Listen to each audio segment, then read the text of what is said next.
মুহাম্মাদুর রাসূলুল্লাহ। আমার বাপজিরা ভাইরা,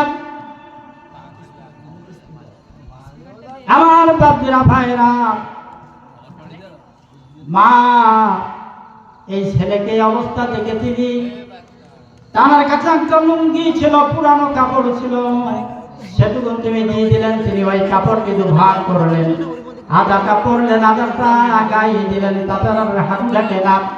এভাবে কষ্ট করে হেঁটে হেঁটে তিনি সুদা চলে গেলেন বিশ্ব নবীর খেদমতে। যুবক মসজিদে নববীর দরজার পরে বসা, আল্লাহ নবী মসজিদে নববীর মধ্যে অবস্থান করতেছেন। নবীজি বলতেছেন, তুমি কে? আব্দুল লজ্জা বলতেছেন, আমি আব্দুল লজ্জা। আব্দুল লজ্জা জিকির করেন, সুবহানাল্লাহ আলহামদুলিল্লাহ লা ইলাহা ইল্লাল্লাহ, সুবহানাল্লাহ আলহামদুলিল্লাহ লা ইলাহা ইল্লাল্লাহ, লা ইলাহা ইল্লাল্লাহ মুহাম্মাদুর রাসূলুল্লাহ। আমার বাপজিরা ভাইরা, ছেলে মুসলমান, তিনি সোজা চলে গেলেন নবীজির খেদমতে। নবীজি বলতেছেন, তুমি কে? আব্দুল লজ্জা বলতেছে, আমি আব্দুল লজ্জা। নবীজি বললেন, তোমার অবস্থা কেন? আব্দুল লজ্জা বলতেছে, হুজুর ঈমান আনার কারণে অবস্থা হয়েছে, ঈমান আনার কারণে অবস্থা হয়েছে। নবীজি বললেন, হুজুর ঈমান আনার কারণে আমার অবস্থা হয়েছে। আব্দুল লজ্জা বলতেছে, হুজুর আমার পরনের লুঙ্গি টুকুন পর্যন্ত যাই নাই, আমি মায়ের কম্বলটা ছেড়ে আমি পরে এসেছি। আল্লাহ নবী বললেন, তোমার নাম আব্দুল লজ্জা নাই, তোমার নাম থাকবে আব্দুল্লাহ, তোমার নাম হবে আব্দুল্লাহ। আর আমাদের সুপ্পাবাসীদের বললেন, তোমাদের মধ্যেই আব্দুল্লাহকে তোমরা কোরআন শেখাবা, আব্দুল্লাহকে কোরআন শেখাবা, আব্দুল্লাহকে কোরআন শিক্ষা দিবা, আর আব্দুল্লাহ কোরআন শিখবে। আমার বাপজিরা ভাইরা, আল্লাহ রাসূলের কাছে সুপ্পাবাসী নালিশ করলো, ইয়া রাসূলুল্লাহ, ইয়া হাবিবাল্লাহ, আব্দুল্লাহ তো জোরে জোরে কোরআন তেলাওয়াত করে, তার চিল্লানির জন্য আমরা বিশ্রাম করতে পারি না। নবীজি বললেন, ও আমাদের সুপ্পাবাসী, ও সাহাবীরা, তোমরা আব্দুল্লাহকে বাধা দিও না, বেশি বেশি চিল্লাইতে দাও, কারণ তার ঈমান বড় দামি ঈমান হয়েছে, সে ঈমান আনতে যে কিছুই আনতে পারে না। ঈমান আনার কারণে তার সব কিছু হারাইতে হয়েছে। ঈমান আনার কারণে তার জায়গা জমি দেয়নি, বাড়ি ভাড়া দেয়নি, উদ্দুল্লাহ ছাগল মানুষ যা ছিল সকলে কেড়ে নিয়েছে। এজন্য আব্দুল্লাহকে বাধা দিয়ে তার প্রাণ ভরে জোরে জোরে কোরআন তেলাওয়াত করার জন্য সুযোগ দেন। ইতিমধ্যে তাবুকের যুদ্ধের দামামে জুটেছে। নবীজি রোমান নদীর বিরুদ্ধে জিহাদ করবেন, যুদ্ধ করবেন, সাহাবীদের সাথে পরামর্শ করলেন। সাহাবীরা সকলেই নবীজির সাথে পরামর্শ করল। আল্লাহ নবী বললেন, যার কাছে যা আছে টাকা দাও, পয়সা দাও, অস্ত্র জোগাড়, পাতি অস্ত্র জোগাড় করো। সাহাবীরা সকলেই সব কিছু জোগাড় করতে লাগলেন, টাকা দিলেন, পয়সা দিলেন, মহিলারা পর্যন্ত কানের দুল, নাকের ফুল সব নবীজির সামনে স্তূপ হয়ে গেল। আল্লাহ নবী বললেন, সাহাবীরা তোমরা সবাই তো সব জিনিস দিলে, কিন্তু আমার আবু বকরকে আমি দেখছি না কেন? হযরত আবু বকর একটা পিরালের আড়ালে দাঁড়িয়েছিলেন। আল্লাহ নবীর ডাক শুনে তিনি চলে আসলেন। নবীজি ডাক শুনে আবু বকর চলে আসলেন, হাতে দিল ছোট্ট একটা থলি, ওই থলিটা হুজুরের হাতে উঠায় দিলেন। নবীজি আব্দুল্লাহর থলিটি জানলেন, দেখলেন কয়েকটি দিরহাম আর কয়েক কেজি গম আর কয়েকটি দিরহাম ছাড়ার কিছুই নাই। লা ইলাহা ইল্লাল্লাহু বন্দে আমার ইলাহা ইল্লাল্লাহু ভুলো না কখনো। হযরত আবু বকর থলিটা নবীজির কাছে উঠাই দিলেন। আল্লাহর নবী থলিটা ছাড়লেন, দেখলেন কয়েক কেজি গম আর কয়েক দিরহাম ছাড়ার কিছুই নাই।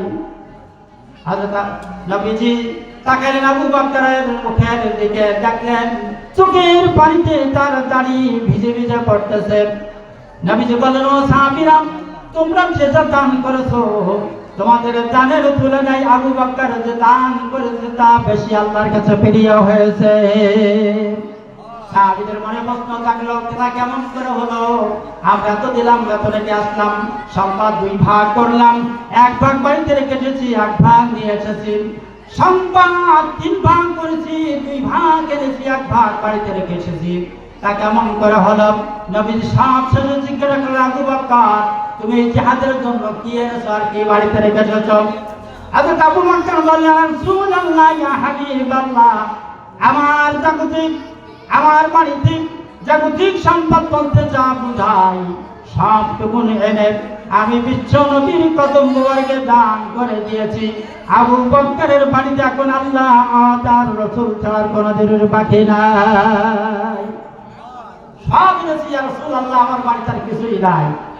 আল্লাহ নবী তাবুক অভিযানে চললেন, সাথে 30,000 সৈন্য তাবুক অভিযানে রওনা হয়েছেন। প্রতিমধ্যে সে আব্দুল্লাহ এসে হাজির। কোন আব্দুল্লাহ? যে আব্দুল্লাহর পরনে লুঙ্গি ছিল না, সবটুকু কেড়ে নিয়েছিল, সে আব্দুল্লাহ এসে হাজির হয়ে গেছে। ইয়া রাসূলুল্লাহ, ইয়া হাবিবাল্লাহ, এই যুদ্ধে সাহাবীরা মহিলারা পর্যন্ত সকলে প্রাণ ভরে দান করলো, আমি তো কিছুই দান করতে পারলাম না। ইয়া রাসূলুল্লাহ, আমার দেওয়ার মতন কিছু নাই, আমি তো কিছুই দিতে পারলাম না। আল্লাহর নবী বললেন, আব্দুল্লাহ বললেন, রাসূলুল্লাহ, আমার জন্য দোয়া করুন, আমি যেন জিহাদের ময়দানে শহীদ হতে পারি। আল্লাহ নবী বললেন, তোমরা একটা গাছের বাকল নিয়ে আসো। ওই বাকলটা নবীজি আব্দুল্লাহর হাতে বাঁধে দিলেন আর বললেন, আমি আব্দুল্লাহ রক্ত কাফেরদের জন্য হারাম করে দিলাম। আব্দুল্লাহ কিন্তু যার দার হয়ে যাচ্ছে, বলতেছেন, রাসূলুল্লাহ, ইয়া হাবিবাল্লাহ, আমি চাইলাম এই জিহাদের ময়দানে শহীদ হইব, আর আপনি আমার রক্ত কাফেরদের জন্য হারাম করলেন। নবীজি বললেন, আব্দুল্লাহ রে, এখন যদি তোমার মৃত্যু জ্বরের মধ্যে হয়ে যায়, আল্লাহ তাআলা তোমার শাহাদাতের মর্যাদা দিয়ে দেবে। যুদ্ধ শুরু হয়ে গেল। ইসলামের মধ্যে সবচেয়ে তাবুক অভিযান ছিল বড় যুদ্ধ, বড় গাজওয়া। এই যুদ্ধে 30,000 মুসলমান নবীজির সাথে ছিল। আমার বাপজিরা, ভাইরা, নবীজির নিয়ে চললেন। যুদ্ধ শুরু হয়ে গেল। কয়েকদিন যুদ্ধ চলার পর আল্লাহ নবীর কাছে সংবাদ আসলো, আব্দুল্লাহ কয়েকদিন জ্বর ভোগ করে তিনি মারা গিয়েছেন। নবীজি বললেন, যাও আব্দুল্লাহ দাফনের ব্যবস্থা করো, জানাজার ব্যবস্থা করো। ব্যবস্থা হয়ে গেল। গভীর রাতে আব্দুল্লাহর জানাজা হবে, দাফন হবে। নবীজি বললেন, তারা জানাজার ব্যবস্থা করো, দাফনের ব্যবস্থা করো। ব্যবস্থা হয়ে গেল। গভীর রাত্রি যাব আব্দুল্লাহর জানাজা হবে। পাশে একজন সাহাবী দাঁড়িয়ে রয়েছেন, একটা আলোনি টিম করে জ্বলতেছে, আর দুইজন সাহাবী আব্দুল্লাহ লাশটা কাঁধে করে কবরে আনতেছেন। আর একজন কবরে নেমেছেন লাশ ধরার জন্য। যিনি কবরে নেমেছেন তিনি আর কেউ নাই, তিনি হলেন বিশ্ব নবী মুহাম্মদুর রাসূলুল্লাহ। আর যে দুইজন আব্দুল্লাহ লাশটা বহন করে আনতেছেন, তারা হলেন আবু বকর রাদিয়াল্লাহু তাআলা আনহু, আর একজন হলেন হযরত ওমর ফারুক রাদিয়াল্লাহু তাআলা আনহু। আর যিনি কবরের পাশে আলো জ্বালাচ্ছেন টিম করে, তিনি ছিলেন হযরত বেলাল রাদিয়াল্লাহু তাআলা আনহু। আল্লাহর নবী হযরত আব্দুল্লাহ লাশটা ধরলেন, সুন্দর করে কবরে শোয়াই দিলেন, দুই পাটের মাটি দিয়ে সমান করে দিলেন, আর দুই সাইডে হাত তুললেন রব্বুল আলামিনের কাছে। আল্লাহ পাকের কাছে হাত তুললেন, রব্বুল আলামিন, আমি আজ সন্ধ্যা পর্যন্ত আব্দুল্লাহর প্রতি রাজি ছিলাম, খুশি ছিলাম। আল্লাহ গো, তুমি আব্দুল্লাহর প্রতি রাজি হইয়া যাও। পাশে দাঁড়িয়েছিলেন ইবনে মাসউদ রাদিয়াল্লাহু তাআলা আনহু। তিনি বলতেছেন, আল্লাহ তাআলা এই কবরের মধ্যে আব্দুল্লাহ লাশটা না হইয়া যদি আমার লাশটা হইতো, আমার ভাগ্যটা খুলে যেত। আমার বাপজিরা ভাইরা, আব্দুল্লাহ শহীদ হয়ে গেলেন। আল্লাহর নবী নিজ হাতে তাকে সহায় দিলেন আর আল্লাহর কাছে দোয়া করলেন, আল্লাহ তাআলা আমি সত্য পর্যন্ত আব্দুল্লাহর প্রতি রাজি আছি, খুশি আছি। আল্লাহ তুমি এখন আব্দুল্লাহর উপর রাজি হইয়া যাও। আমার বাপজিরা ভাইরা, শহীদি মরণ একটা পুল ব্রিজ সাগর, যার এই পারে দুনিয়া আর ওই পারে রব্বুল আলামিনের জান্নাত। নবীজি বললেন, আমি শহীদ হতে চাই, আবার জীবিত হতে চাই, আবার শহীদ হতে চাই, আমি আবার জীবিত হতে চাই। যারা বলেন সুবহানাল্লাহ। আমার বাপরা ভাইরা জন্য, আল্লাহ দ্বীনের জন্য, রাসূলের জন্য, আল্লাহর জন্য জান দিতে হবে। আল্লাহ দ্বীনের কাজ করতে হবে, দিন প্রতিষ্ঠান আন্দোলন করতে হবে, কাজ করতে হবে। তাহলে আল্লাহ রাব্বুল আলামিন আমাদের শাহাদাতের মর্যাদা দিয়ে দেবেন। আমার বাপরা ভাইরা, যারা